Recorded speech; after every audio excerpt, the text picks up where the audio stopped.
করে দেন, ভিডিওতে জুড়ে দেন। যারা যারা ভিডিও না বেরিয়ে যাও। তারা যেমন পাচ্ছেন তারা পাবেন না, মানে আলটিমেটলি কমে যাবে। কমে গেলেও আমাদের ধারণা যারা বিরাট সংখ্যক, প্রায় 2 কোটির কাছাকাছি হয়তো উপভোক্তা ফাইনালি আসবে। সেক্ষেত্রে আমরা লক্ষ্মীর ভান্ডার যোজনা কর্মসূচি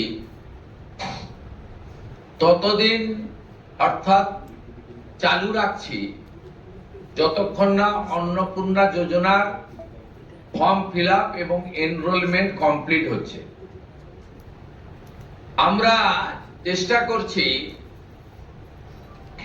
আগামী 2 তারিখের মধ্যে যারা এনরোলমেন্ট করতে পারবেন, আগামী বুধবার আমাদের ক্যাবিনেটের মিটিং এর পরে আমরা ডিবিটির মাধ্যমে ট্রান্সফার করে দেব। প্রথম কার্যক্ষেত্রে 1 তারিখ থেকেই বেনিফিটেড হবে তারা, জুন মাসের। কিন্তু যেহেতু এনরোলমেন্ট করতে হবে, সেই জন্য আমরা আরো 2 দিন হাতে নিয়ে 3 তারিখে আমরা আপনাদের জানিয়ে দেব। মানে জানিয়ে দেওয়ার প্রোগ্রাম হবে, যতজন করতে পারবেন। এই কালকে ছুটি আছে, শুক্র থেকে মঙ্গলবারের মধ্যে যতটা এনরোলমেন্ট হবে। তো এটা প্রসেসটা ডেইলি চলবে। যেমন যেমন এনরোলমেন্ট হয়ে যাবে, ভেরিফিকেশন হয়ে যাবে, তারা অটোমেটিক কোর্সে লক্ষ্মীর ভান্ডার থেকে অন্নপূর্ণা যোজনায় চলে যাবেন এবং লক্ষ্মীর ভান্ডার তাদের অফ হয়ে যাবে। যতক্ষণ না এনরোলমেন্টের প্রক্রিয়া কমপ্লিট হচ্ছে ততক্ষণ লক্ষ্মীর ভান্ডারের যে সুবিধা তারা পাচ্ছেন সেই সুবিধা থেকে তারা বঞ্চিত হবেন না। মানবিক সরকারের এটাই প্রতিশ্রুতি। তাই একদিনে সবাইকে ফর্ম ফিল আপ করতে হবে, লাইনে দাঁড়াতে হবে, হুড়োহুড়ি করতে হবে, সব কাজ ফেলে আজকেই না করলে কালকে বঞ্চিত হব, এটা নয়। এটা একটা পার্মানেন্ট আপনাদেরকে বেনিফিট সরকার দিচ্ছে তার নিজস্ব কোষাগারের অর্থ। তাই আপনাদেরও সহযোগিতা এবং ধৈর্য এবং পুরো প্রক্রিয়ায় এই ব্যবস্থার সঙ্গে আপনারা করবেন। আমরা আপাতত 1 জুন থেকে, কাল থেকেই শুরু হচ্ছে, কিন্তু 1 জুন থেকে 90 দিন এই প্রক্রিয়াটা চালাবো। কিভাবে হবে? অনলাইনে হবে, অফলাইনেও হবে। বিডিওরা এবং পৌরসভা থেকে তারা করবেন। বড় পৌরসভা কর্পোরেশনের ক্ষেত্রে ওয়ার্ড ভিত্তিক, বড় ভিত্তিকও হবে। এবং আমাদের পঞ্চায়েতের সঙ্গে যুক্ত আধিকারিকরা, সুপারভাইজার বা অন্যরা বাড়ি বাড়ি গিয়েও একটা 30 দিনের ড্রাইভ দেবেন। নমস্কার, আসছে তো? বুঝতে পারছেন সবাই? আপনারা জানেন যে ইতিমধ্যে আমাদের ভারতীয় জনতা পার্টির সংকল্প পত্রে আমরা বলেছিলাম যে আমরা সরকার তৈরির পরে দ্রুততার সঙ্গে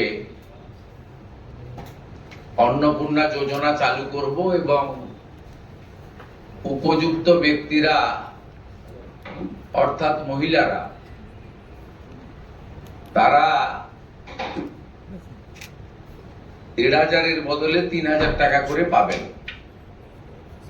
প্রথম ক্যাবিনেটে এটা মঞ্জুরি দেওয়া হয়েছে এবং আমাদের প্রাথমিক ধারণা ছিল যে লক্ষ্মীর ভান্ডারের প্রাপকদের তালিকাটা ভেরিফাইড,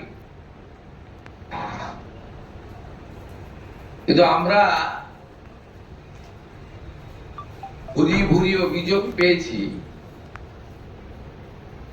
যে ভোটার তালিকা থেকে নাম বাদ গেছে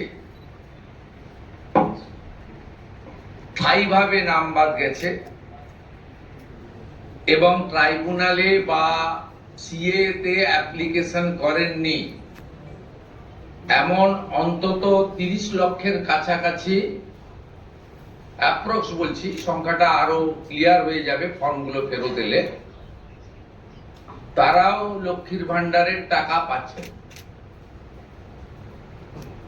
মূলত অভারতীয়দের, যেহেতু এটা প্রাপ্তবয়স্কদেরই স্কিম, যারা ভারতীয় নয় বা ভারতীয় ভোটার তালিকায় যাদের নাম নেই, আবার বলি সিএএ অ্যাপ্লিকেন্ট অথবা অ্যাডজুডিকেটের পরে যারা ট্রাইব্যুনালে আবেদন করে রেখেছেন তারা কিন্তু ব্যতিক্রম। সেক্ষেত্রে এই বিপুল সংখ্যক লোককেও লক্ষ্মীর ভান্ডারের টাকা দেওয়া হচ্ছে। তাই অর্থনৈতিক স্বচ্ছতা, পশ্চিমবঙ্গে বসবাসকারী আমাদের মা বোন দিদি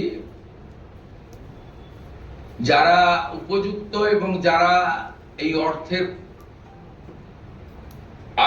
অর্থ পেয়ে আর্থিক নিরাপত্তা পান, কেবলমাত্র তাদের জন্যই এই স্কিম বা অর্থ দেওয়া উচিত বলে আমাদের বর্তমান মন্ত্রিসভা মনে করে। যা আমাদের ম্যানিফেস্টো সংকল্পপত্রে ছিল, আমরা এটা লঞ্চিং করে দিলাম।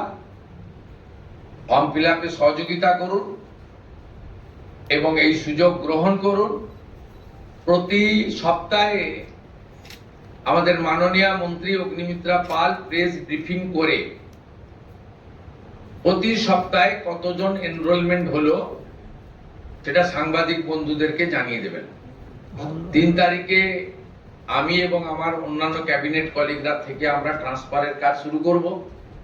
তারপরে ঠিক 7 দিন অন্তর অন্তর মাননীয় মন্ত্রী তিনি প্রেস ব্রিফিং করে জানিয়ে দিবেন যে এত লক্ষ ভেরিফিকেশন হলো এবং তারা লক্ষ্মীর ভান্ডার থেকে বেরিয়ে অন্নপূর্ণা যোজনায় চলে গেল। আমার বিশ্বাস যাদের জন্য বা যাদের উদ্দেশ্যে এই কর্মসূচি, তারা এই কর্মসূচিতে উপকৃত হবেন এবং আমরা আমাদের দেওয়া কথা রাখতে পারবো। এই প্রক্রিয়াটা সম্পূর্ণ করার জন্য যে লক্ষ্যমাত্রা সময় আমরা দিয়েছি, হয়তো তার আগেই 1 মাসের মধ্যেই কমপ্লিট হয়ে যাবে। যেদিন কমপ্লিট হয়ে যাবে তারপরেই আমরা আপনাদের সামনে তথ্য ডাটা নিয়ে আসবো এবং স্বচ্ছতার সঙ্গে আমাদের রাজ্য সরকারের ওয়েবসাইটেও আমরা সেটা তুলে দেব। আপনাদের সকলকে ধন্যবাদ জানিয়ে এইটা ফর্ম, এটা বিস্তারিত ওয়েবসাইটে দেওয়া থাকবে এবং বাংলাতেও থাকবে, ইংরেজিতেও থাকবে এবং কিছু বিশেষ এলাকার জন্য হিন্দিতেও থাকবে।